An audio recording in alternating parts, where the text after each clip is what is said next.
I think that spirit, the Holy Spirit, is the oneness that connects us all. And when we connect to the spirit, then everything else starts to make sense because it's just outside of us. It's like your journey is your journey. Someone else's journey is there, but we can connect. When we connect in love, when we connect in compassion and understanding, we're connecting on that spiritual level that connects us all.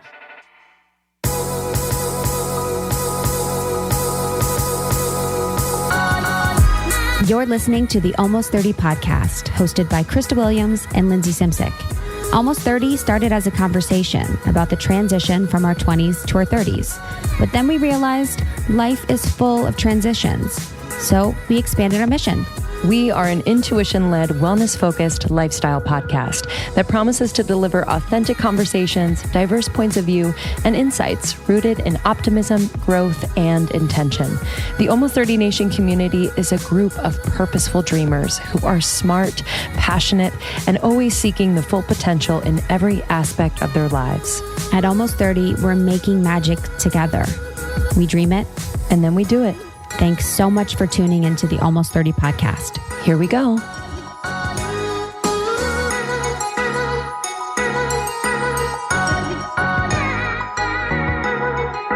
Hello and welcome to our show. We have been podcasting for about 3 years now. And Lindsay and I started when we first met, and I was going through a transition with my body. I had just moved from New York. I just moved from New York to LA, and I was going through some hormonal body changes. I was going through some friendship changes, and I felt like everything was really crazy. And Lindsay was going through her own transitions herself, and we felt like we couldn't be the only ones. So when we started, we really just put ourselves on our closet floors and got some microphones and started to share really honestly about what was happening. And now, we are a community of women and men all over the world, that really just seek to provide each other to provide you guys, who also provide us with insights, tools, resources to navigate any transition in your life. And it's been so incredibly healing. I think, being in community is not something, I've always loved having friends, but I just didn't feel like maybe my healing could happen within community. And it's been really beautiful to have that happen and, pass that along to you all out there. Because sometimes it could just feel really lonely if you're going through something life-changing. And so, Almost 30 Nation, we have ambassadors all over the world, and they're creating community where they are. And we've just heard from them, the intimate conversations that they have when they get together have just provided that extra support needed during some really vulnerable times in our lives. So we're here for you as always. And thank you for being there for us. Your support means the world. We have a few announcements before we get into the interview and little catch up with Kay and I today. So we recently announced our May retreat. May 2020 will be happening in Malibu at Calamigos Guest Ranch. We had a retreat there last year, and it was just such a hit. It was jam-packed. We had sound baths, astrology readings, Reiki healings, mini facials, makeup from Beauty Counter. We had breath work. What else? Workouts. We had a special performance, which was really, really fun. We had beach days. Yeah, we relaxed by the pool. They had mini spa treatments. Did you say that? Yeah. Just so much fun. And it was a blast. They had the best goodie bag. Goodie bag is not... The goodie bag does not describe what it was. Messed up. It was a goodie suitcase. It was I felt bad for the girls that traveled. They were like, I don't know what to do with all this. The goodie bags were insane. So the sponsors really show up for the retreat, but we just like to put really great, conscious brands in your guys' hands. Yeah. So if you'd like more information, go to almost30podcast.com/retreat and find out more there. We will be announcing our guest speakers, workshops, and experiences soon. So stay tuned, but it's selling really quickly. So if you're interested, we would love to have you. And we also announced our new Podcast Pro program, and the enrollment for that is closing this Sunday, February 2nd. So if you out there are maybe thinking about starting a podcast, or maybe you have a podcast and you want to, just up level in terms of branding, marketing, and maybe even monetizing. We have all of the resources for you within the new Podcast Pro program. It's really comprehensive. We are so proud of it, and we cannot wait to see what you create and support you along the way. And with this enrollment, you get extra support from Krista and I. You also get a special goodie bag from some of our favorite sponsors. And, we just cannot reiterate enough that, this process on our journey taught us so much. So we'd love to just kind of help you skip some of the mistakes that we made and really get to the point where you're feeling confident. Yeah, I received the sweetest DM about the webinar that we hosted on the 19th. I just took the webinar and I wanted to say how excited and grateful I am for both of you to encourage your community to send out this expansive energy. I am manifesting big things for 2020 and would never have felt brave enough to take the first steps without you. Thank you, thank you, thank you. Yeah. So sweet. And that's really the whole point of Podcast Pro, is to really support you guys in getting your voices heard and, pursuing your dreams. Yeah. So if you have any questions, as always, we are here for you. You can DM us at Almost 30 Podcast. We also have the Your Podcast Pro Instagram as well. Join the secret Facebook group. We have thousands and thousands and thousands of women in there talking every day, supporting one another, laughing, connecting. It's really great. Yeah, it's the best. It is the dang best. And the girls in the group were actually talking about this article that I actually wanted to bring up. It was related to impulse purchases and the guilt that you feel when making them. And a lot of the concepts within this, it was from Well and Good. It was a financial therapist take on the guilt you feel after making impulse purchases by Mary Grace Garris. And this will be in our show notes.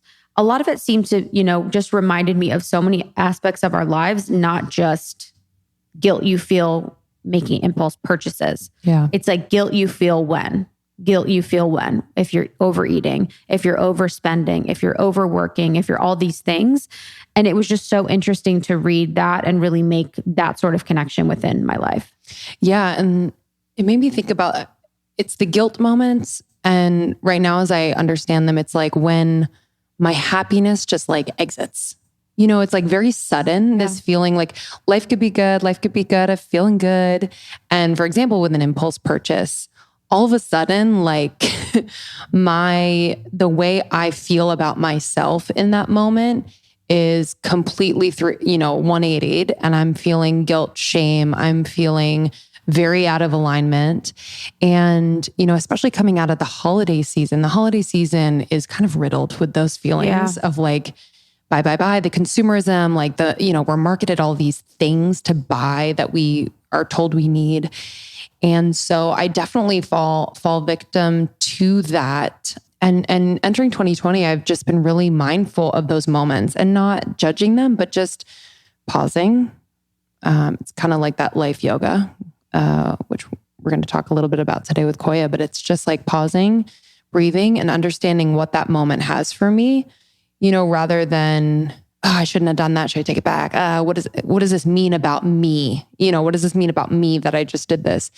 And just pausing and understanding, hey, like maybe my finances are in line and my goals are set, I'm set to reach my goals on saving or whatever. And maybe this purchase was really just my soul saying like, hey, I wanted that weird pair of shoes and like, you deserve it. Like really knowing in that moment whether it's aligned or not.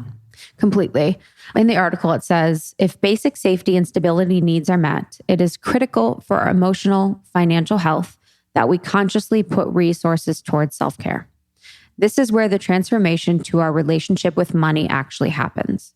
When we allocate money for our own comfort, enjoyment, self-expression, growth, this creates a powerful shift in combating the shame that many of us were conditioned to feel in response to our needs. And I think that was what really hit me, was feeling shameful about needing certain things or having certain things as part of my life. And I think about that a lot. I feel so lucky that I have access to doing, the self-practice care activities in my life. A lot of what I do is free meditation, walking, breathing, that kind of stuff. But there are things that I do with self-care that aren't free. Reiki healing is one of them. And removing the shame around that and really just seeing it as a part of my budget. This is not a non-negotiable, but this is something that I deserve. And this is something that I can get without shame because I've allocated money in a different way otherwise. And just being really like, this is happening. This is a part of my life. Not like, if I do, I feel bad that I did that because I'm not saving for something else. Yeah. And I think the feeling also comes from like this societal thing that says, in order to be happy, you have to have money saved or invested or a lot of money or like a very stable future in the realm of having a lot of money. And sure, those things are good things and good goals to have. But I think to be so attached, like your happiness to that is really dangerous, because there are going to be times in our lives where, maybe the economy does something wild and we lose a lot of money. So is our happiness at the mercy of those things? I've been there.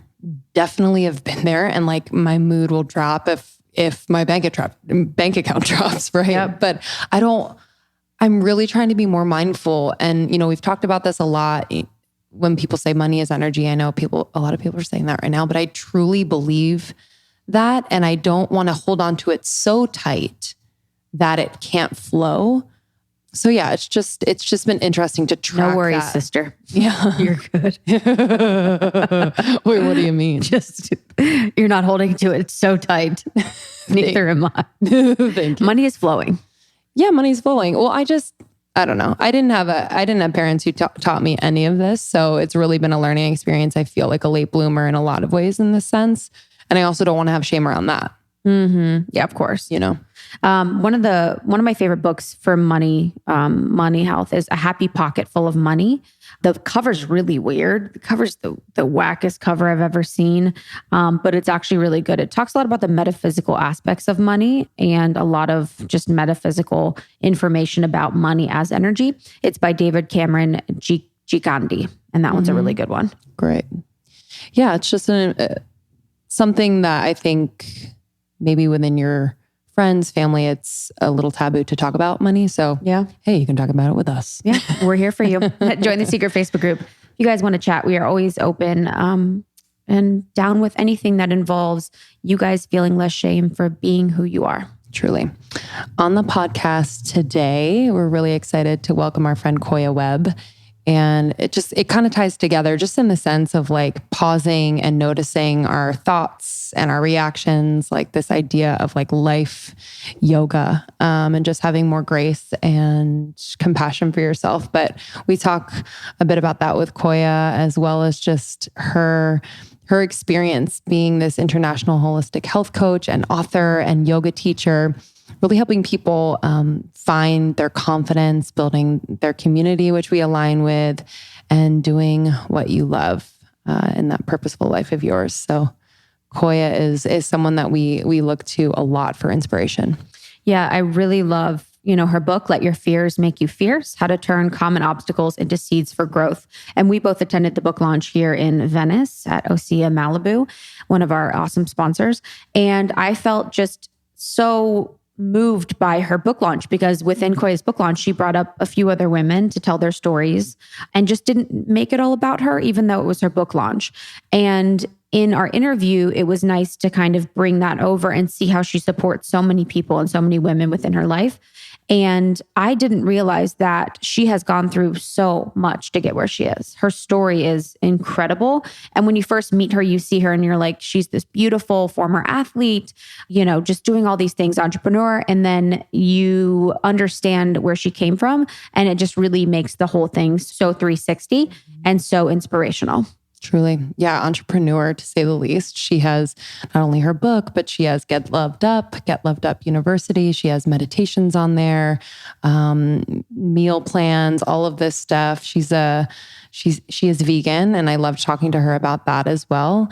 And she has, her screensavers. She has her journals, planners. So it's a really supportive community, and she has so many resources for anyone and everyone. So that's koyawebb.com, KOYAWEBB.com. Yeah, and you can find her on Instagram as well, Koya Webb, and then Get Loved Up is her brand as well. All right. Enjoy this episode. Share with your friends if you're feeling it. It always means so much to us when we see you tag us on Instagram. Both Krista and I are on Instagram, obviously, at Lindsay Simsick and at It's Krista. We'd love to hear from you. DM us and join the secret Facebook group to meet new friends. They're all over the world. Yeah, thank you guys so much for being a part of Almost 30.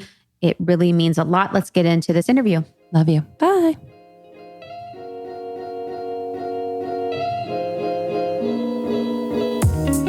Man, oh man, we are spoiled this week. Shara is with us visiting. Shara is our community manager, and this girl works it in the kitchen. And I woke up the other day and she had been creating this smoothie from heaven. And I realized she used my favorite, super fat, in it. Tell us what's up.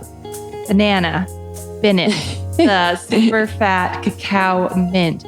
It is to die for. I use this traveling. I will bring with me, put it in my oats when I'm away. I'm obsessed with super fat and I'm so happy that they're a sponsor. These are the best keto nut butters and you can take them anywhere. They come in these really cute little packs with a twisty top. They have just a really incredible source of plant fats. So from macadamia nuts and almonds. And these are essential fatty acids that we need. There's no added sugar, certified vegan, certified keto, and damn, these flavors. I love the coffee and MCT. I also love, like Shara said, the new super fat cacao mint nut butter. This is incredible for your brain fuel and it boosts your metabolism, keeps you full. It's awesome. So if you're always on the go, or maybe you're working out a lot, or you're just like down to try an incredible nut butter, hey, we got you. Super fat. We cannot recommend enough. You can go to superfat.com and you can use the code almost30 at checkout to get 15% off your order. So that's superfat.com. Use the code almost30 at checkout to get 15% off your order. I am all about convenience right now, and I just have to shout out a brand, Uveda. I love their daily packets. This is a really convenient daily packet. It's great for on the go. Their Ayurvedic supplement kits are the bee's knees. They were created with the harmony of the intelligence of Mother Earth and the highest quality organically wild harvested ingredients in mind. Lately, I have been really loving their digestion supplement kit. So this is curcumin, triphala, amla, and more. Really great to keep me regular and also reduce bloating. And I've also been taking the My Healthy Joints supplement kit. So this has boswellia, shilajit, and curcumin, great for reducing inflammation and all of that. I've just been feeling really, really good. Ayurveda works for me. They also have an app. So they work together, the supplements, the app, to encourage a better life for you and your loved ones. The app just takes the supplements to basically a whole other new dimension of health. They also have like meditations on there, yoga. It's really, really amazing. So if you'd like to try Uveda, they also have essential oils. Check them out. You can get 35% off one-time orders, 5% off subscriptions, and 10% off their essential oils. So that's uveda.com, YOUVEDA. Use the code almost30 for 35% off one-time orders, 5% off subscriptions, and 10% off their essential oils. We're so glad to have you here. It's been such a long time coming. I'm so glad you're here. You're such a light. There's been so many opportunities and times where we've got to hang out with you and loved it. But what was really special for me was your book launch at Osea in Malibu. That event that you did for the launch was just, it was so special. And it was such an example of you, instead of making it about you, you brought other women up to speak to their experiences, to speak to ways in which that their fears made them fierce and tell their story. And it was just such a beautiful night. I got to know more about you and some of the stories within your book, which I've since read. And it just really impacted me. And it was such a wonderful night and experience for us to go to. So I loved that. Thank you. I really appreciate that because at the end of the day, I feel like we're all one. And the more that we can come together and share our stories, the more that we can collectively heal together. Yeah. And with your book too, like I also just really feel its truth. I feel like so many people in our industry now are putting out books. And with the stories within your book, it really made sense to me of how hard and important this was for you. Absolutely. I feel like, we look at people online and we look at people on magazines and say, oh my God, they're so beautiful and they have it all together and I want that. But we rarely do see the journey that they've been through and the struggles and the grit that they've had to go through and the Photoshop that they've gone through to produce that picture. And I think it's really important. It was really important for me in the book just to share even things that I don't share online because even me sharing them was healing for me. And I don't think that, we do that enough, especially when we're sharing, the travels and the light and things like that. And especially when you're a positive person, you're a positive role model, you're a motivational speaker, your job is to motivate. And so you're trying to deal with your stuff, put that behind you and move forward so you can inspire other people that are going through the stuff, right? So you don't think, and when I started, I was like, well, I'm done with that. I don't want to, talk about that. I let it go. But I've had to learn that there's healing in the revealing and sharing the stories. And when I share those stories, people realize that, oh my God, no, you are not perfect and you don't even preach perfection. And also you've been through a lot to get to where you are. So I'm not going to think I can just do that in a day. It actually took you a decade to build what you built. And I think in my sharing my story, people realize that things don't just happen overnight. It takes a lot of hard work. Yeah, it makes you three-dimensional. It gives you that it really, and that was actually an experience I had with you, seeing you online, so beautiful, this beautiful Instagram, living this beautiful life. And I never had the assumption that it was easy for you, but I just hadn't, I hadn't got there. And then when I met you and read your story, I was like, wow, like this is a three-dimensional being that is has so many sides to her, that has such a story to tell. And so it was just like a relief almost that you do have, being so beautiful, smart, great with people, great at what you do, a visionary, but then also the depth was there too. And that isn't, that doesn't happen all the time. Thank you. So it was so refreshing. So for our listeners, I'd love to go into your story, talking from, where you grew up, what that was like, and then moving through, up to where we are now. I think growing up in the South, you have a specific experience in life. And especially the time when I grew up, I'm an 80s baby. So I'm an 1981 in the house. But I grew up, in Humboldt, Tennessee. It was very segregated. It was black and white. I grew up in the country. We didn't have much. I was raised in a trailer and not a double wide, and it was me, my mom, my dad, and I had 2 brothers and a sister. So it was 6 of us in a small, tight trailer in the middle of the country. And I remember, just for breakfast, just the powdered milk and just being disgusted by it and, never having new clothes and always wondering is this normal? Is it, because I would see on TV, the cow and the milk and the things like that. And, we'd always ask my mom and dad, we want that kind, my parents would be like, soon. But we always... It's never like we lacked anything. We had a lot of love. We loved to go outside and play in nature. I was a tomboy, so I'd always climb the trees. And my mom taught me to sing to trees as a little girl. Wow. And I remember my favorite time in nature is when it would rain.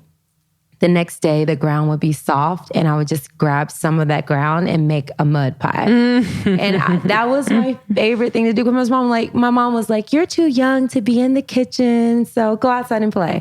And so I'd make mud pies and pretend like I could bake. And so I think growing up and just being so close to nature has definitely helped me stay grounded because it hasn't been easy going from that to living in California. And I think my parents working hard. When I was 8 years old, we finally moved to a house, but it was after a lot of hard work and seeing a lot of fighting and a lot of, things growing up, it made me appreciate $1 for one, because eventually, you know, on Christmas, we got our own shoes. And that's once a year we get our own shoes and our own clothes, like one outfit a piece, one pair of shoes when school started. And I was grateful. I remember my dad, he would buy shoes like 2 or 3 sizes beyond what I needed. And I'm like, Dad, these don't fit. He's like, you grow into them. I'm like, and by the time I grew into them, they were over, you know, and it never made sense to me. I remember one time I had this bruise on my pinky, and most people get corns from shoes too tight, but I got it because my shoe was too big, and my feet, the outside of my pinky toe would rub on the side of my shoe. But so that's how I grew up. And, you know, finally we got a house. And that was nice because we had much more space. I could run around. I could be active. I could do fitness. I started my love for fitness with fitness DVDs, Denise Austin and oh my God. Jane Fonda. Yeah, I used to. And then once I got into yoga, I started looking at Rodney Yee. So yeah, I started off with the VHS fitness, and I was always passionate about, for some reason, if I wasn't outside, I was inside jumping around. I always had a lot of energy. Was your mom doing the tapes, or where'd you get the tapes? I think I got the tapes at the library. I was going to say the library. I wasn't even doing the tapes. I remember for some reason at a young age, I was very interested in physical fitness. Wow. I remember seeing this bodybuilder online, and I'm like, oh my God, I was so mesmerized. And my dad was like, oh, you don't want to do that. You don't want to get and I remember as a little girl just being like mesmerized. And I remember my dad's like, no, that's too much. And I was just like, wow, like, how is that even possible? Yeah. But no one in my family was a bodybuilder, but I naturally loved fitness, and I was naturally loving nature and outside. And I naturally gravitated to natural health. And I think it's another thing. My mom and dad were always like, just drink water. They never liked going to the doctor. We were all about like the natural life.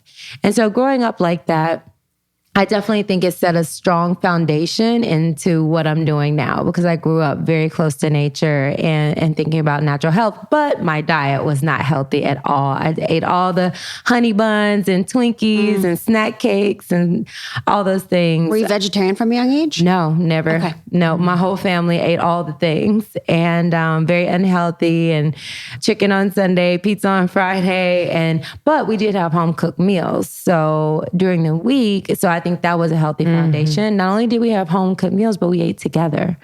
So even though like now I've been, you know, plant-based vegan for 14 years, and even though my family is different, I still acknowledge that no matter what you're eating, sitting down at the table and talking helps digestion of that food, and having that connection and having the mindfulness around what it is you're eating is so important. So we still do that when I go home. And I think, you know, although like I have a more advanced way of eating now that is more like alkaline, and, you know, the digestibility is high, the nutrients are high, I've learned that, you know, this food is more acidic than I used to eat and more toxic, and this is better.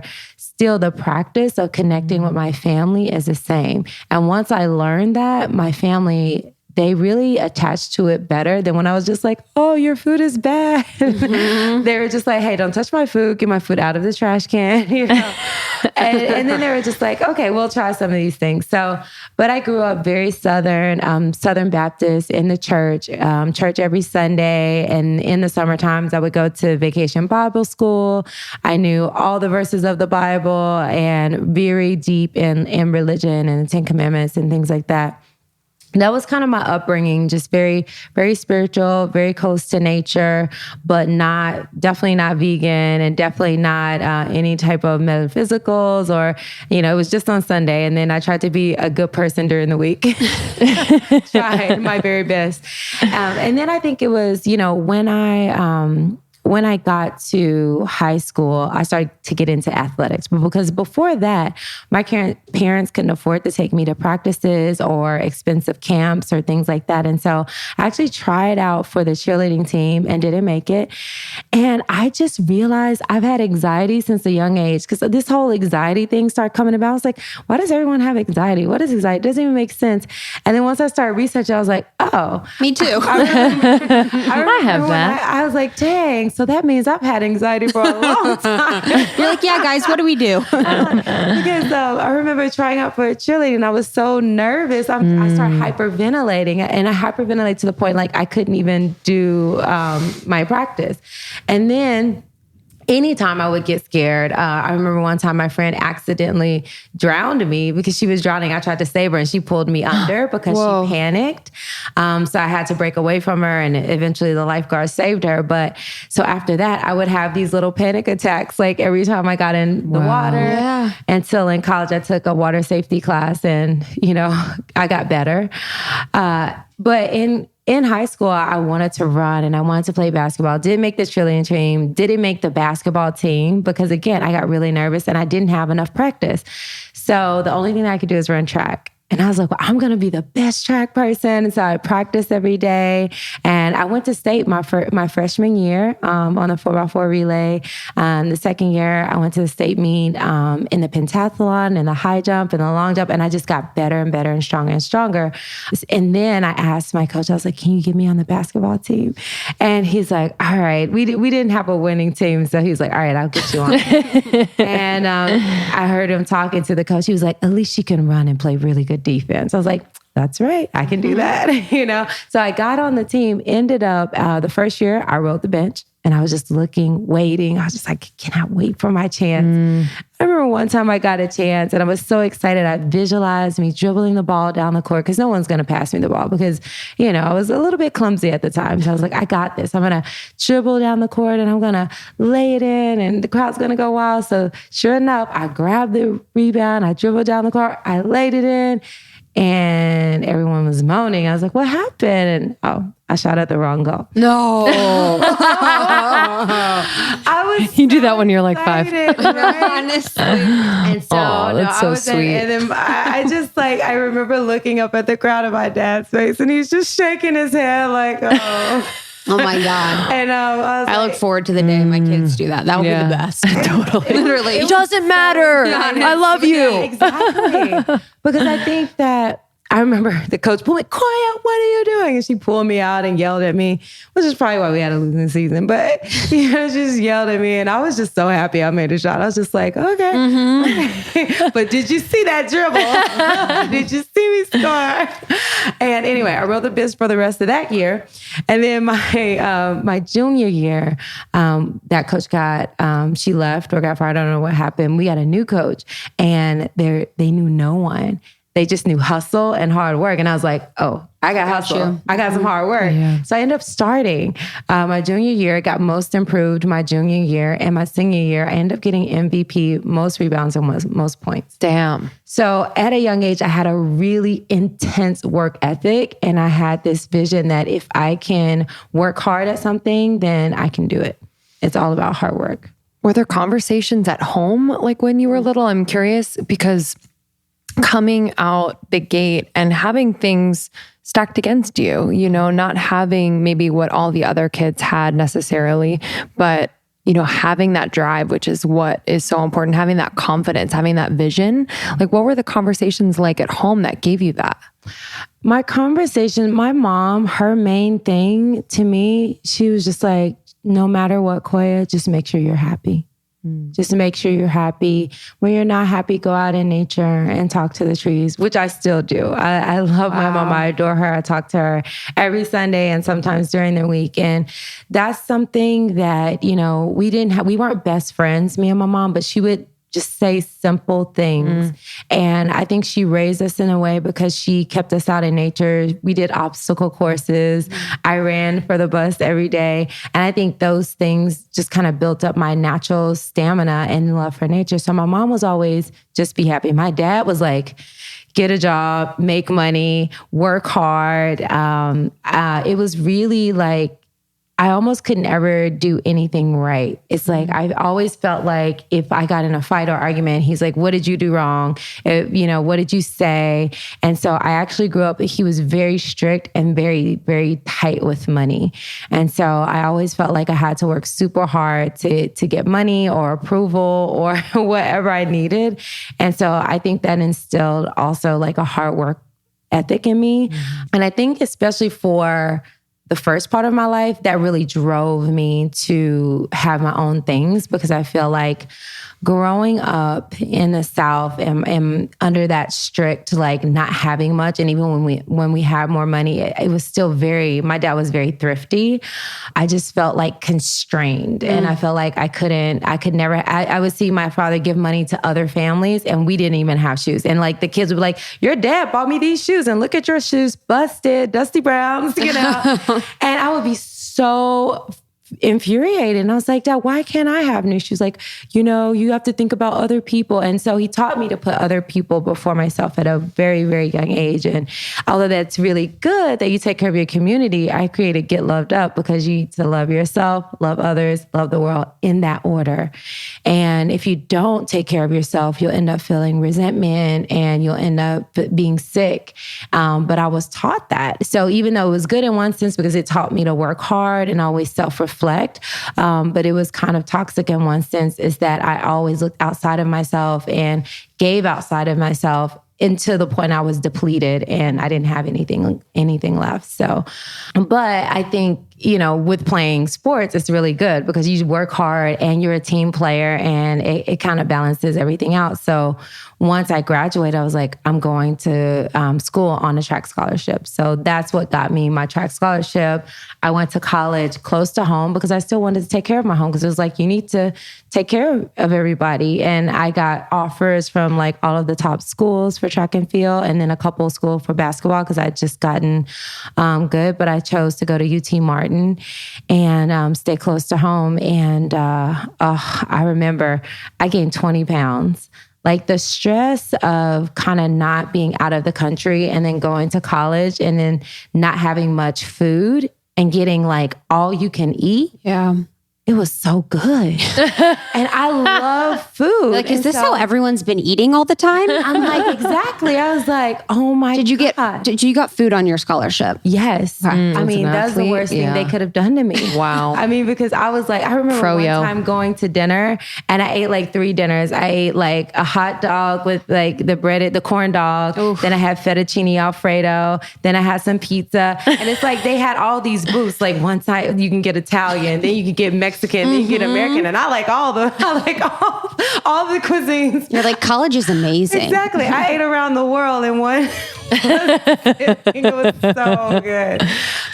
So I gained 20 pounds, but no one told me, the laws of gravity that, I don't know, if you gain 20 pounds, you're probably not going to be able to jump over that bar. My butt kept hitting the bar. I was like, what's wrong with this thing? I don't know. I got an extra 3 inches out. I was excited about it. I was like, ooh, I got a booty now. I'm thinking, I just got my curves, got the college. Guys are thinking I'm cute now. So, but yeah, that doesn't do too well for your scholarship. When did you notice? Did a coach tell you, or what was like the moment where you're like, oh fuck, like? No one told me because I think they were a little like, they weren't as open as they are now. Yeah. And definitely in the South, kind of thick is in. And it always was for me when I grew up. I'm sure you looked amazing. You always looked amazing. Yeah. And it was just different. Like right now I can go from, I think when I graduated, it was like 125. Right now I'm weighing 155. But I still look lean-ish, right? Yes. And so when I gained the weight, I was just thinking it was like in my legs and booty, I was like, yes, but it does affect your marks as an athlete. If you go in gymnast, track, any of those things, if you gain 20 pounds, that's a big difference. So if you start training out like that, it's fine. But if it's a big jump and you haven't trained with that weight, it definitely affects your performance. So actually no one told me. I had a coach who was like, you're really struggling. And I had a point where I got jumped. Like these girls were trying to haze me. I won't say the sorority, but they found out through my best friend that I was legacy, and they tried to haze me. It was like a kind of May Day or something, and they had these water guns, and one of them took the water gun and squirted me in the face. And I remember taking the gun from her and then pushing her on the ground and throwing the gun. The other girl tried to jump me, and I got away from her, and then I just ran away. And so everyone said I beat them up, which I did. And I literally just protected myself basically. And anyway, it was bad after that. And so they would just bully me all the time. And, I just kind of just tolerated it. And, but it was a really rough year for me. If you're a busy professional or creative, or if you're a parent and you don't have time to think about nourishing your body, y'all, we got it. We got you. We always got you, but we got you right now. Methodology, they have incredible meals delivered straight to your door that are so thoughtful, so clean, and they are delicious versions of everyday comfort foods. So they don't believe in like dieting and the gimmicks. They really believe that food should be about joy and love. And damn, when I eat it, I'm like, this was made with love. They are ready made, just requires a bit of heating up. 5 minutes max. Their delivery zone's currently West Coast, so all of California, Seattle, and Portland. All of their food is gluten-free, dairy-free, refined, sugar-free. They have breakfast, lunch, and dinner options, plus snacks and pantry staples. I really love the vanilla collagen coconut yogurt I had the other day for breakfast. They have amazing lunch and dinner options. I had a Mediterranean rice bowl that blew my mind the other day. Their pricing falls between $12 and $20. And with the code almost30 at checkout, when you go to gomethodology.com, you can get 20% off your first delivery. So that's GOMETHODOLOGY.com. Use the code almost30 for 20% off your first delivery. Gomethodology.com. What's up, Almost 30 Nation? I'm here with Shara, our community manager, and she's staying with me right now. We are doing a team week, and I've loved, I introduced Shara to Presence, which is a mindfulness app that has really helped me to just find like mindful pauses in my day. If I'm called to meditate, it helps me meditate, and also helps me set intentions for how I really want to approach the day or approach the week. And I got Shara on it. So have you been liking it? I love it. So I start my morning with it, which is great because I'm still new to meditation practice, and it's great to have that guide. But I also am a huge fan of doing a mid-afternoon walk, just take a little break from work. And that's when I'll put on the Presence app, and I'll just go for a 10-minute power walk, clear the mind, check in with my intentions, my goals for the day. And then it just kind of brings me back to being present, which I love, instead of scrolling through the phone. And then I also end my day with it. So instead of reading a book, sometimes I'm just too tired. I'll just put it on my headphones and I just go right into a deep sleep. So it's a great way to wind down. It's kind of cool because on the app, you can select a focus. So you can choose how you want to be more mindful. So maybe it's build habits, maybe it's reduce stress, be present, sleep better. And they have something for you. And whether you want to take 30 seconds or 30 minutes, they truly are supportive. So if you'd like to try Presence, you can go to hellopresence.com/almost30 for a free month. That's HELLOPREZENCE.com/almost30 for 1 free month. Bullying in college. Bullying in high school and college. High school and college. Yeah. In high school, it was always like, your hair and you're skinny, you're too skinny, you're too tall, your skin's too dark. And, it was just never. And I remember getting in a fight and I had all these plaits in my hair. And these two girls, one of them held my hands behind my back and the other girl just ripped all of my barrettes out of my hair. Mm-hmm. Yeah, it was. And I was just there crying. And I remember saying, next time, in the Bible, it says, turn the other cheek. Well, once I turn one cheek, I'm coming back with a fist. No one's going to be like, that was the last time I got beat up. But I got in a lot of fights because I was very sassy and I always wanted to hang out with people older than me. So I'd always get bullied and, pushed back and kind of beat up. And so, but it made me stronger. And once I started to fight and fight back, people started to leave me alone because I'd win. Because people would physically fight a lot. Oh yeah. Wow. Yeah. I rode the bus to school, and on the bus to school, I get into fights. And what happened was, once I get in a fight in a bus, I get kicked off the bus. So my dad or mom had to drive me to school. So I would come home and get a whooping. There was a leather belt on the rail. And once I got kicked off the bus, I came home. So I wasn't going to get beat up on the bus and when I got home. So I try to make sure I win the fight because I was like, once I get home, I am going to get tore down. And then after the whooping, we go to the house of the person that we got in a fight and we'd have to apologize. So it's pretty brutal. Really? Oh my God. And That's so confusing. So in college, when did you have the injury? that was like life-changing injury? In college, when I had the injury, was after. So I did the year, gained the 20 pounds. And then I had a coach, which he didn't say, you're too heavy. He literally said, I didn't have number one, I didn't have free food. When I went to Wichita State, you had to pay for it. They give you money for a stipend. So, me being a thrifty person, thanks, Dad. I was saving all that money because I was like, I need to stack my coins so I can get a computer and I can get all these other things. So I wasn't about to spend it on food. Whereas at the other school, they just gave it to us. And so I actually ate a lot less. And I naturally, ended up being the ideal weight for my height and for athletics. And we trained so hard. We trained for 4 hours every single day. We'd hit the weight room, we'd hit the track, and then we do sprints and time trials. So I worked out much harder at the second school at Wichita State than I did at UT Martin. And I think, naturally, things just balanced out and I started doing really well, but I was trying to be a student athlete, maintain a 4.0 and train that hard, and I wasn't getting enough sleep. So eventually I was walking home from school one day and I just got this sharp pain in my back, fell to the ground. And I was like, it felt like a lightning bolt. Like something just stabbed me. I was like, dang, did I get shot? Because I heard people get shot. They're like, oh, it just feels like something stings you or bites you. I'm looking around like, who shot me? And I went to the hospital and they're like, no, you have a stress fracture and you're going to be out for the season. So that's when my life really, because I'd worked this hard, I got in the full ride. I was like, this is my ticket out. I want to travel the world. I want to see things. And I saw a little bit going to the state meet. And I knew when I started to travel, I was like, this is what is going to get me out of the country. I always I love the country, but I wanted to see more things. So once I got the injury, I was like, now what? What am I going to do with my life? What is there to do? I don't want to just have good grades. My coach was like, don't worry, you can be a coach. I was like, I don't want to be a coach. I want to be an athlete. I want to go to the Olympics. And I started crying in classes. I started feeling like worthless. And then one of my teachers, she said, I think you should go to the counselor, and just talk to her about, how you're feeling. And the counselor recommended I tried yoga. And I was like, what is yoga? Is that, worshiping Buddha? I don't get it. And she was like, no, it's just stretching. Just, go there and just, enjoy the classes. And I remember going, I was intimidated. I was like, I cannot touch my toes. This doesn't feel good. This doesn't look blissful. How are they not in pain? I remember sitting on my head and I just felt like my brain wanted to ooze out. I was like, this is painful. And my teacher came to me and she said, I just want you to breathe with me.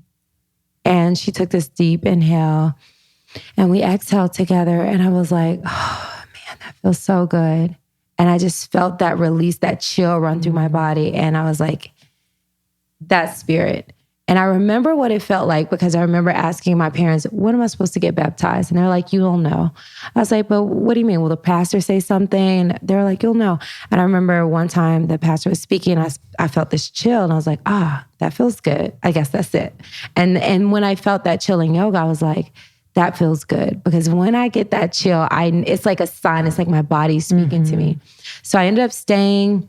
I started swimming, I started biking, and after a year, I came back to win the conference championship and lead Wichita State to their first women's championship. Wow. And I have yoga, and not only was it the flexibility and helping me heal my back, but it also helped me mentally and physically deal with a lot of other trauma that I experienced and just release and relax and just breathe. Because up until then, I was trying so hard to succeed, so hard to be successful. And, it honestly gave me the break that I needed. What were some of the first messages that you received through doing yoga? I think the message of just, connect with your breath. And one thing my teacher always said in the class, he's like, practice being more than doing. And I remember, and even today, I do a lot, but I always remember just be with your breath. Take this time in the morning, every morning, to sit with your breath, to listen to the frequencies of the day and just just breathe. And that sets the tempo of my entire day. And then something else that I learned is that, no matter how hard you work, there is nothing better than being still. Because we all have things we want to do, places we want to go. But at the end of the day, stillness and learning how to just be okay with just your presence, it's an art.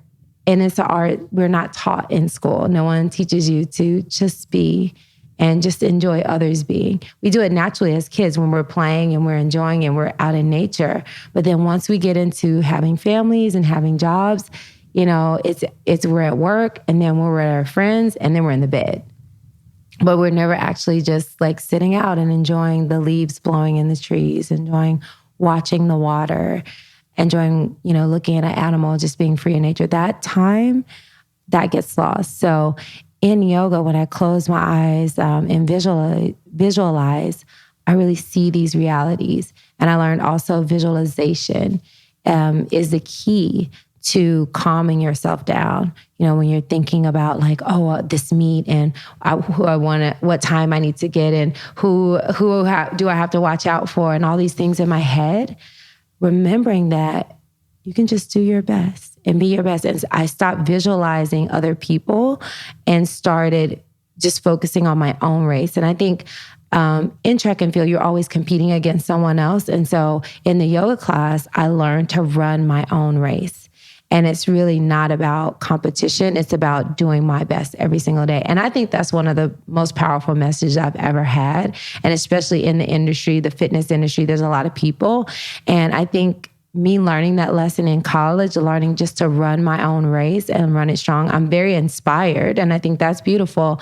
But at the end of the day, realizing that my race and all of our race is very unique. And we have to focus on that race in order to really be happy. Do you remember, what's your spiritual journey been like? Did it start with yoga? Was that when you felt like, you said you felt spirit when you were breathing? Has the path of your yoga been in parallel to your spiritual journey? I think yoga really enhanced my spiritual journey. When I grew up, again, I was Southern Baptist. And so we went to church on Sunday, 10 Commandments. I read, the Bible. And then during the week, you be the best person you can. Whereas in yoga, it's a practice that I did every day. So I was aware and connected to spirit every day. And in my religion, Baptist religion, Christian religion, you have the Trinity, the Father, the Son, and the Holy Spirit. And so the Holy Spirit is what I felt, is what I feel when I connect to the breath. Like that's what I feel, like that I'm feeling that connection that's always going to be there. And that spirit that is there beyond our bodies. I think that spirit, the Holy Spirit, is the oneness that connects us all. And when we connect to the spirit, then everything else starts to make sense because it's just outside of us. It's like your journey is your journey. Someone else's journey is there, but we can connect. When we connect in love, when we connect in compassion and understanding, we're connecting on that spiritual level that connects us all. And so that's really what my journey is like with yoga. Is like taking it from just a once a week connection to a continual awareness. Every time I close my eyes and go, it's connecting with spirit. And it helps me release anxiety. It helps me calm down. If I'm frustrated, if I'm mad, it reminds me just breathing is enough. And then I can look at things from a more heightened awareness without judgment, just really listening.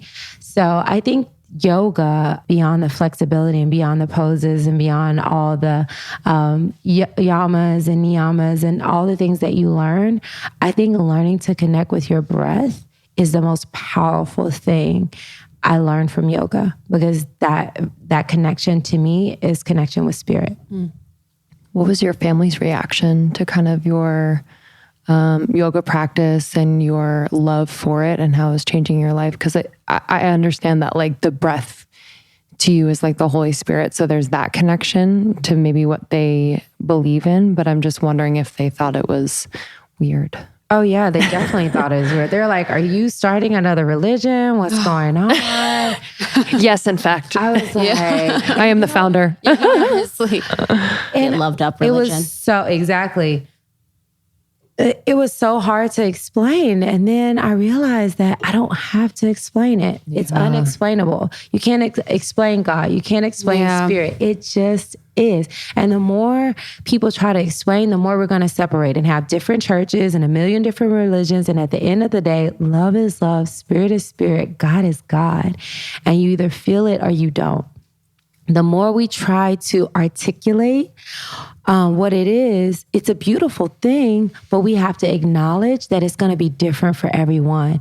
And if in that articulation, we're trying to connect, it's a good thing. But if we're trying to judge and separate, it becomes detrimental. And so that's what I always remember when people talk to me about it. I'm like, hey, at the end of the day, I love you. No matter what you say, no matter what religion you are, I hope we can meet in that field of love. And so I think that's important when we talk about religion. A lot of people are very sensitive about religion and things like that. But at the end of the day, I learned when I was in the Southern Baptist religion that, God is love. And that's why I named my company Get Loved Up. And it's get full of love, get full of God, get full of that oneness that connects us all. And so if someone is saying something outside of that or telling me, oh, this person is a bad person, this person is not going to go to heaven, this person, that never resonated with me, ever. And so there are some things that people would say that I felt like didn't resonate with me. Whereas when I started learning more spirituality, I learned that no, there are some people that are dealing in the darkness. There are some people that are deeply wanting to hurt and they will do things, and you have to be careful and you have to discern how close you keep people in your life and when to step away from people if they're doing things that are out of alignment with God, out of alignment with love. And those are the things that I follow. And I feel like more so feeling it and trusting spirit to guide me, which is what I got out of the Bible. That's what I do. And if some people think that's wrong because I don't do what they do, that's okay. They have the right to feel however they feel. But I know for sure the deepest message that I got from my religion is the Holy Spirit will guide you. And that's what the Holy Spirit does every single day. And that's what I teach. I teach oneness and connecting because we all have that internal guidance. We all have spirit. We all have breath. And if you have breath, you have spirit. It doesn't leave. It doesn't go away. We only can close our eyes, and we can only be, spirit can only be clouded out by the noise, media, opinions, and we can stop hearing the guidance, but it doesn't go away. That's why I love the footprints of the sand. It's in your darkest hour. I was carrying you. And I really do feel that, spirit is always with us, always there to guide us. And sometimes when we have fear, doubt, worry, judgment, it kind of clouds the truth and clouds our divine guidance. But I truly believe we're divinely guided. It is hard to describe God to people. Yeah. When you feel it, when you have the presence of source in your life, it is really hard to explain how it feels and how it feels to know. And I've been coming across that a little bit more with, what we do and when we meet people. And it's not that people don't know God, the people that I meet, but just when you have that connection that you feel you are divinely guided, it is hard to explain. Right. And it's just like a knowing, and it's like this fun relationship that you have, that you feel within you, that you are able to tap into, that is like, just makes your life so much more meaningful. But it's also too, it's funny when you said people were like talking about people not going to heaven.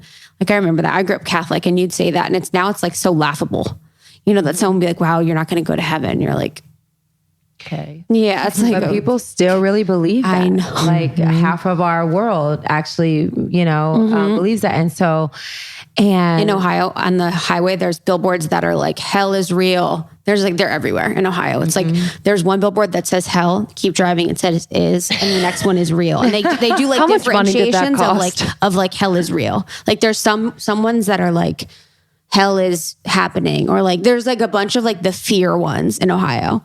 hell is definitely happening. I do believe that on earth. Yeah, honestly. I believe that the visions and the prophecies and the things that have been written about are real. And that's the thing. Like Revelations? Whenever you try to judge the context on what someone was talking about, when they were talking about it, that's when you lose it, right? Because, and then when you try to put it in a box and say, okay, based on what they said, this is how we should be living. But when you really follow the teachings of Jesus, it's like, I am the way, the truth, and the light. And he's connecting with spirit. He's like, I can do all these things. And that's how we're supposed to be mirroring our lives, right? But then when you read and you look at a lot of the practices, it's not following that. It's not. And so it's very interesting. It's very interesting. And I can't, I try not to be one-sided, but all I can say is that you have to really listen to your spirit, because the spirit will guide you, because we don't have Jesus here today. We have the Holy Spirit. The Spirit is our guide. The Spirit will guide you to what is true and to what is not. And so when I pray, I always pray for that spiritual guidance. And my spiritual guidance has guided me to respect what people believe. So whether I go to Bali or I go to Africa or I go to England, I respect people's religion, because it's whatever they believe that connects them with spirit, that makes them feel oneness. I really do respect that. And I just wanted to say that because I feel like, just even not respecting that is a separation, and I have to say that I do respect. And when I go home, I go to church. I go to church with my parents. I sit down and it's about connection for me. I have no problem with it. Sometimes things can be said that I'm like, okay. I remember going to a service. It's like, the woman is the help me. And I remember hearing that. And I'm like, ooh. The woman is, say that again? Help me. Oh, wow. That's like one of interesting thing. I remember going to another church where I was the only woman of color there and no one sat next to me. It was like a whole pew and the church was packed. And I literally felt so much weird energy. And I had never done this before because I feel comfortable almost anywhere. But the energy was so interesting. And the minister had an opportunity to say something. The deacons had an opportunity to say something. No one said anything. Wow. And I think when the church got really packed, someone sat on the bench, like at the end of the bench, way away. And I felt so much negative energy. I just got up and I walked out, which I had never done that before. And I was just like, wow, it felt good. It felt good to just honor myself in that way and just get up and walk out. And I went to another church down the street. It was actually the church I was looking for, but I went to the wrong one. And I was like, oh, I'm here. I'll just sit here. And I've been to different churches before and it's fine. And it wasn't fine. It wasn't okay. And so that's why I always say that, having these conversations around spirituality and knowing people can be in a very religious construct, but still have very separated, segregated, detrimental to society ways of being and views towards people that are very harmful. And so when someone is like that, it's hard for me to believe that they're following spirit or they're connected to spirit at all. So I try not to judge it, but I'm aware of it. And I'm aware that's some place that I don't need to be because it could be very dangerous for me. And I've been in places like that place. That was very dangerous. It's dangerous for my spirit because once you get treated with disrespect, I remember sitting on a plane one day and these ladies were asked me, like, can you sit somewhere else? And I was like, no, this is my seat. Yeah. And they were like, well, you can sit anywhere. There's some more space like back there. It was like the front seat. I was like, no, this is an open seat. And they were so mad at me for not moving and she was just like, I'm sorry. My daughter just died and she was really upset. I said, I'm sorry to hear that. What was her name? And we talked. By the end of the flight, she was in tears. And some way I channeled her daughter. I knew her name and her daughter spoke to her through me. And they ended up reconciling their relationship. She never got to say she's sorry. They ended up on having an argument before she passed. and she hugged me like I was her daughter before she left. And that just goes to show that sometimes, even though there is darkness, you just have to be the light and hold space. But at first, I was so upset. I was so hurt. And I remember putting on my headset and listening to this music that I listen to almost every day called Beautiful Chorus. And I love them. They're so good. They have these mantras like, I am love, I am light. And I just kept listening and listening. And then, Spirit started working. And that to me, like that is spirit. I can't take credit for that. I can take credit for putting myself in a high vibration so that that oneness can happen. So that's how I know like the Holy Spirit is real and spirit is real. And even when a person is darkness, if I would have judged her and said, oh, she's just a mean, yada, yada, yada, yada, I'm mean. I'm not saying I didn't have those thoughts. I'm saying after those thoughts, which I definitely had oh, why is this woman being so difficult? I'm going to tune her out and I'm going to sit wherever I want to sit. But me getting my place to a higher vibration. And that's what my teachings are about. We're not perfect. We're going to get angry. We're going to get frustrated. But when you get that way, get loved up. And how do you do that? Listening to happy music, doing yoga, doing meditation. And when you get yourself to a higher vibration, you can be a conduit for love. You can be a conduit for God. And that's what happened in that moment. So, but you have to choose. Like in the church, I wasn't that day. That wasn't my testimony that day. But because we get to choose. And I truly believe there's no right or wrong. We just keep continually getting these opportunities to choose. I think that was a get left up moment in church, though. Yeah. For you to walk out. Yeah. You know what I mean? Like, I definitely do. What are you going to do? Teach them all a lesson. Like, Yeah. you know what I mean? Like, yeah, you really do have to choose. And Martin Luther King was a beautiful example. Like he had times where he marched and he had times like, we're not going to march today. And he literally followed spirit. And sometimes you got to march and sometimes you got to take a knee. And you got to know and feel and ask and pray about the discernment on when you're marching and when you're taking a knee. Okay, let's cut right to it. Who's looking for a new vibrator? We've got it for you. We recently had one of the founders of Dame Products on the podcast, Alexander Fine. Listen to that podcast. It was absolutely incredible. But their products are just liberating people all over the world to have these conversations and to really be unashamed to want to find pleasure and have fun with it. I love the Eva 2. This is a hands-free vibrator. It's, you can use it as a couple or just by yourself, giving clitoral stimulation during penetrative sex or just when you're on your own. It's flexible wings, tuck right under your labia for a snug fit. It's one of my faves. I also love the pillow. This is a wedge pillow that you use during sex to get in the right position. It's awesome. And I love the lipstick vibrator, the KIP, K-I-P. So peruse the site. Trust me, you'll have fun and you'll learn a lot. They try all their products like with real people and they give real feedback. It's really exciting. Female-founded company. Woo. We love it.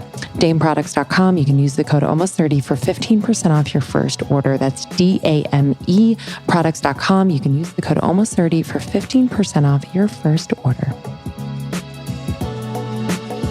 One of my favorite brands, Moellons, just came out with supercharged skincare. This is powered by plants, backed by science, and created for superhumans.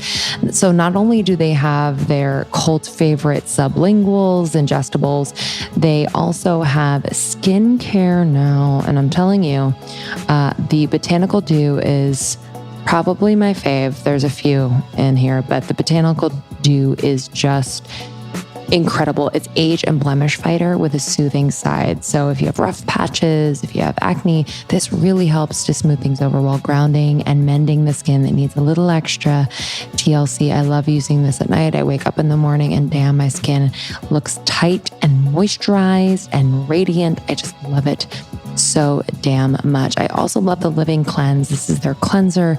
It is incredibly rich and also infused with CBD.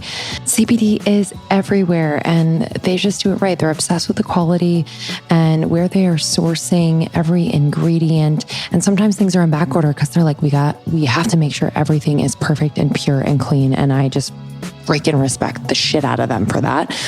Moellons.com. You can use the code almost30 for 10% off your order at checkout. Again, I highly recommend their new skincare line. I also love their ingestibles. The inner piece is amazing. The lip from within is awesome. They also have a honey, the keeper stash. Delicious. So you can try Moellons, MOWELLENS.com. You can use the code almost30 at checkout for 10% off your order. Like I said, I can't tell people when or when not. It's a feeling thing. And the more you practice that, the more you can discern when to, speak up and stand up for injustice. And the more you can know when to maybe in your stillness or maybe in your leaving, that's also a message. So you have verbal and nonverbal communication. And I feel like me leaving was a message. That was something that was probably talked about, addressed. Maybe everyone's like, good, I don't know. But it wasn't for me to endure because my energy, my spirit didn't want to be there. Whereas on the plane, my spirit wanted to be there. It's like, no, you sit in this seat, you sit down and you put on your music. I was like, all right. Oh. So besides the music and meditation, what are some other ways you stay high vibration? Oh gosh, I have a whole list of things, but another way is through the food that I eat. I eat an alkaline diet, mostly fruits and vegetables. And eating alkaline helps reduce the acidity in the body. When our body is very acidic, it's just like when your body is acidic and you have lactic acid, it's pain. Well, also in our emotions, when we have a lot of toxins, a lot of negativity, a lot of news, it makes us very agitated, frustrated. If you're around someone angry, you get angry. And if someone has high anxiety, you start feeling like someone's shaking their leg, you start shaking your leg. So we're very much energetic beings and we draw energy off of each other. And so one thing that I love to do is the yoga and the breath work. So breath work is the other big thing I do in the morning. I do Nali Kriya, Kapalabhati breath, different things to just really get my body alkaline through breath work. And then eating, I do like cayenne and lemon in the morning, smoothies, salads, veggie bowls, all that stuff keeps my body alkaline. So nutrition is big. And then also I do self-assessment. So I journal, I write down my limiting beliefs, I write down my goals, I write down my frustrations, I write down things that make me angry. I write down, in my journal, I have a place where I write like, what are places that I can grow? Like, and when I'm sharp with someone or when I cut someone off or when someone, irritates me, I write those things down too, because that's energy I need to release. Or if I said something that I didn't mean, or if I need to apologize to someone, like those are the things that keep me at a high vibration. Low vibration is diving into that argument. Low vibration is, not treating someone kindly. Low vibration is, just not living in alignment with what I know is good for me. What has been your experience, if I'm thinking about like the wellness world in LA in particular, predominantly white, and seemingly a lot of services and opportunities to quote unquote be well cost something and are inaccessible to everyone. So I'm wondering like what your experience has been and how you position your work so that it is making a difference. So it is. I'm just wondering, like, was that a part of why you started this?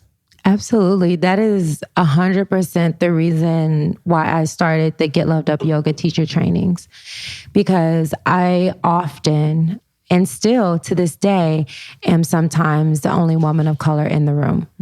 And it is an interesting scene to navigate because you want to be there, you want to learn, but at the same time, you want to see more people that can relate to your experience in the world.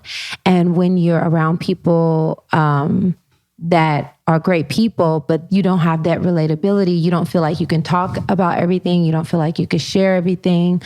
And it's a hard scene to navigate. So I decided to start Get Loved Up Yoga Teacher Training so that I can certify more women of color. And it's not exclusive to just women of color. Normally, like the last teacher training, we had someone from Germany, someone from Canada, and someone right here in LA that, weren't women of color. And they also get to experience how it feels to be maybe the only person from Germany, the only person from Canada. And so I think that's important to create spaces where we are encouraging people that have a lower income to get certified. I give scholarships to all my yoga teacher trainings, to all my courses. I always give scholarships because I know what it feels like not to have. And I know what it feels like to be working so hard, but you still feel like you can't get ahead because the systems are stacked up against you. Mm. And I feel like being one of the first women, to really move forward in the wellness scene, in the yoga scene, it definitely was difficult, to sit in these spaces and to, even when I invite, some of my friends, the fact that they didn't feel comfortable, and for some reason I felt like I belong here, just like I belonged on that plane. Like I felt like I belonged, and I felt like that I want this information. And I think growing up in the South where it was just Black and white, I was in advanced classes where I also had this dynamic. So at a young age, I was already used to, before I got into the yoga scene, I was used to being in classrooms where I was the only woman of color. And I got bullied, and it was just like, oh, you too smart, and I got bullied by, other, people that look like me. And so that was really a trauma that I had to deal with. But I realized that we are one. Like, I'm doing this for the collective consciousness. I'm not doing this for anything other than that. So as I started to mature and be in these yoga spaces where I'm seeing the same thing, I'm just like, I can't just talk about this. I have to do something about this. And something that I did, even when I was growing up, is I always would teach, everyone around me. And my dad said, you're going to be a teacher. I was like, I don't want to be a teacher. Like, that sounds boring. I don't want to be in a classroom. But again, shout out to all teachers. It's hard work. And I am a teacher now. But growing up, I just felt like, no, I'm going to do something else. And so my dad's like, you're going to be a teacher, because I'd always share and sometimes even do homework for people, but I'd always want to share the knowledge. And so when I came into the yoga space, it was just like, I can do something about this. Now that I'm older, now that I'm wiser, I realized, like, I see all these other yoga teacher trainings. Why not me? Mm-hmm. And then when I started to study, where yoga originated, I remember meeting Yasir from Chicago, who had Kemetic yoga, and Kemetic yoga, originating from Egypt, was in none of the other yoga journal approved things that I studied. And I wondered, why not? When we know all life originated in Africa. Mm-hmm. But now yoga somehow originated in India. So I'm excited to go to the pyramids in 2 weeks and see. Oh my God, I'm so excited for you. I want to go see for myself, because it's a big discrepancy that I've been taught the last 17 years I've been practicing yoga. And so to learn Kemetic yoga and to learn the different Ashtanga yoga and like I said, I just like religion, I respect it all, but I also want to know the truth, and I want to teach the truth. And I think that's very important for me, is to teach the truth, respect it all, teach the truth, and follow the path that resonates with you the most. And I think that's who I want to be, and that's what I want to teach. So with the discovery of Kemetic yoga, that would mean that yoga originated in Egypt rather than India. Correct. Wow. Okay. And I think really, it happens all the time where, things might gain popularity. I mean, it happens today. Someone might go to a little hut in Mexico, and they get a great idea for making food a certain way. And then all of a sudden come back to the States and there's a whole restaurant chain, right? So, that's cultural appropriation. And so, but people don't think of it that way. and they'll think about giving people credit and saying, oh, well, this is where I found this. And, for that reason, I'm going to name this, and I'm going to put this in the history. The history of this restaurant was created because I went to this country and I went to this hut and there was this woman, her name. And, Yeah, that's 100%. Yeah, that's respect. And that's not done. It's not done. And I think that's what's so hurtful to the cultures all over the world where they have had their culture stolen or borrowed or just, stripped. And now it's all of a sudden something else. And there are other people that are getting acknowledgement. And, it leaves the person that originally had this concept or idea of feeling a little bit cheated, right? And so I think it's important for us as leaders, it's important for me as a leader to really understand history and share history as it is and as I learn it. So there can be healing, there can be ancestral healing, because once that happens, there's an imprint on our DNA. And there's a karmic debt on both sides that eventually has to come full circle. The more that we educate ourselves, the more we can start to balance out the karma of the universe. And I do believe once we do that, we will start coming together, the different races, the different religions, but we have to start meeting on this level of oneness. We have to start unpacking history and learning the truth. And I think that's going to bring us closer to oneness and to where we don't feel as separated.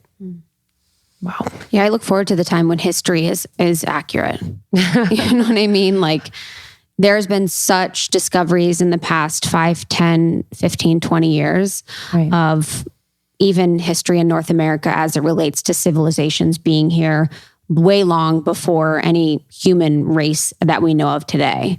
And just even in Egypt, like the actual truth behind the pyramids that live across the world. There's so much mystical, beautiful information that is out there that is suppressed that I look forward to uncovering. And being a part of a consciousness that is okay with not knowing.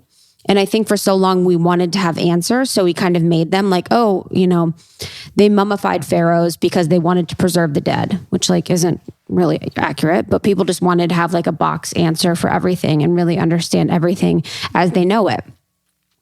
So I'm really excited for your trip. Thank I'm you. Excited. I'm really excited too. My last question is talking about, within the book, and we talked a little bit about this at the event, was some of the trauma healing that you did. Going through the process of, having, I don't know if it was something you thought about for a long time and then had to heal and share, or what was that process like for you? Did you always have something in the back of your mind or in your body that was hurtful that lived with you, or what was exactly your experience like? No, it wasn't painful. I didn't think. It was something that was more shameful, and I wish it hadn't happened to me. And I wanted to forget about it and push it away. And, I'm just going to forget about it and pretend like it didn't happen. And, people from my high school still don't know about the assault that happened to me in high school. People in college, I don't ever remember telling people about that. And then, the last assault happened just during me writing my book, from via a client. And so when those things happen, my go-to was just getting away, pretending like it didn't happen. I'm just going to keep working. I'm just going to keep going. But what happens when you stuff things down, you stuff trauma down, it forms different things in your body. It's still coming out in a specific way. You just don't see it, right? So what happened during the writing of my book, I wasn't planning on revealing anything.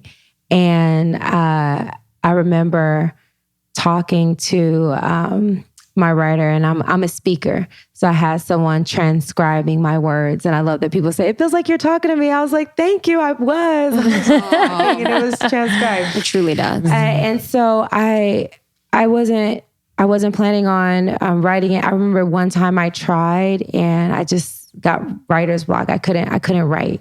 And so I remember saying that I'm just going to get this out. I'm just going to say this, and we're going to do this one day at a time. And so I went through the whole scenario, and it was so healing just to release and express it. And it's something that I would share one-on-one with people, or I would share in my yoga teacher trainings, but it's nothing I ever publicly shared, just because I didn't want a pity party. I did feel a lot of shame around it. And I just didn't want to address the emotions that would come up. And so I just decided not to. So when I finally, revealed it and decided, I'm going to include this in the book. Because at first the book was not going to have my personal story. I was just wanted to teach yoga and meditation and all the things. And my publisher was like, no, you need to tell your story. They knew my story. I told them, some of my story. They're like, we want to hear your stories. But even then, the story about my assault was not part of it. That's something that came later as I was telling myself. It was part of it. Like even all this time we've been talking, it doesn't come up for me, even still naturally. It's not anything that I naturally necessarily just talk about. I could, but it's still something that, if you ask me, I'll talk about it. Otherwise, it's something that I don't normally talk about. And so in my sharing, I remember I was at this retreat. And this lady was sharing how she had disconnected from her body after an assault. And I was sitting there and, being a successful speaker and teacher and coach. And I'm like, yeah, that just happened to me like a couple months ago, but I'm still okay, And I knew I needed to say something. Like I could feel the spirit moving in me. It's like when I feel that I'm supposed to say something, I just get this very warm feeling in my body, and it just almost starts building up like adrenaline, and then things come out.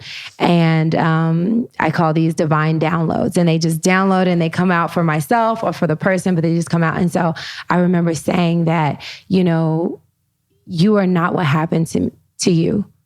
You are a spiritual being, and no matter what happens to your body, nothing can touch your soul.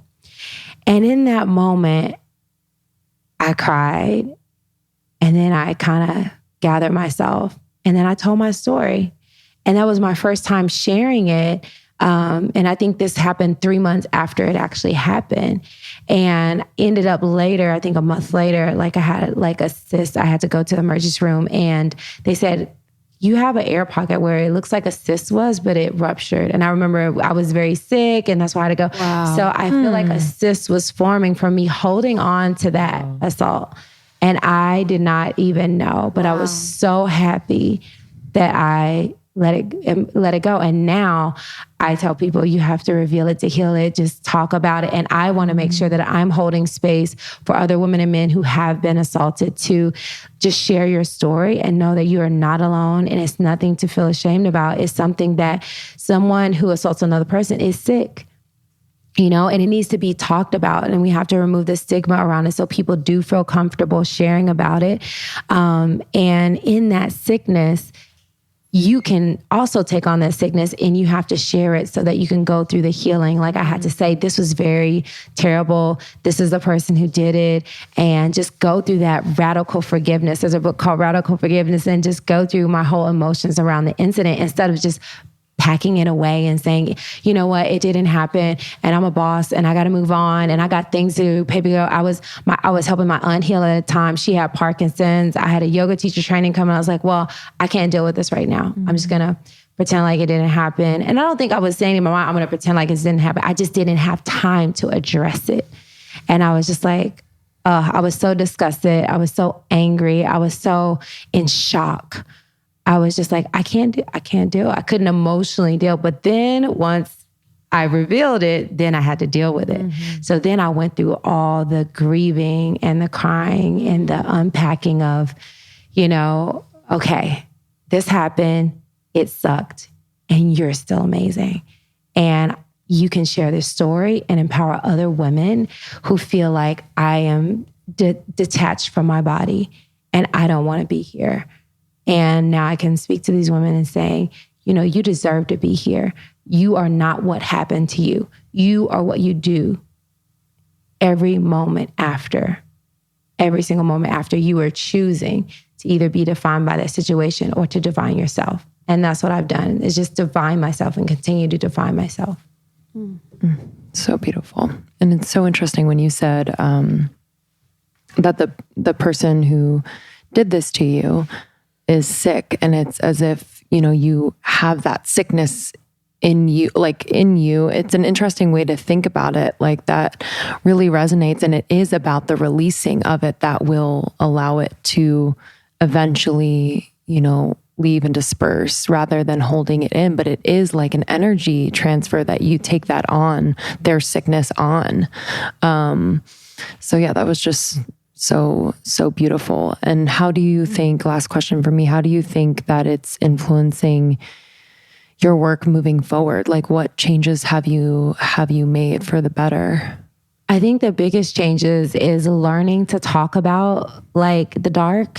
I think that's something being a motivational coach and a speaker, like, even though people are doing it, it's different because I think sometimes it's being done for entertainment, and I want to make sure when I'm sharing, it's for healing. And so it's a very tricky space to step into when you see it being done with different intentions, to be honest. And so it's actually still something that I struggle with, actually. Like I haven't figured that one out. I'm still trying to learn to share authentically, but I do it very well in my yoga teacher trainings. And now I'm having book reviews and I'm able to share the story. But online, I just feel like with Instagram, it's so full of different spaces.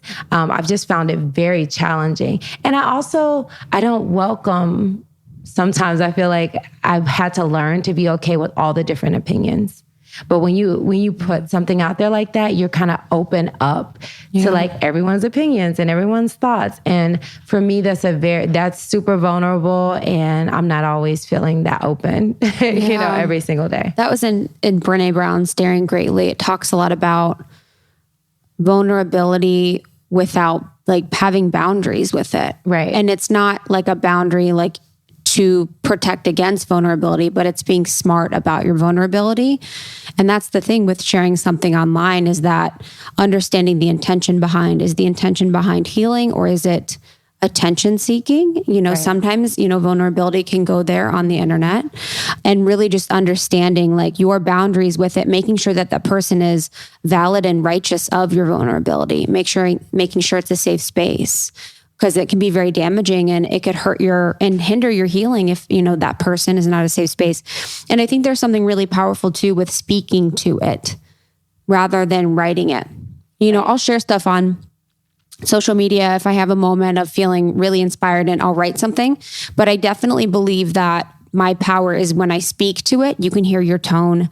You can hear the whole full story, and it's way less room for assumptions, way less room for questioning. You can really hear the seriousness and the gravity of the trauma rather than just reading something makes it seem very flippant. It's like a vibration. A vibration, especially too, if it's with a picture. It's like your picture, how do you depict something? It's just a weird medium.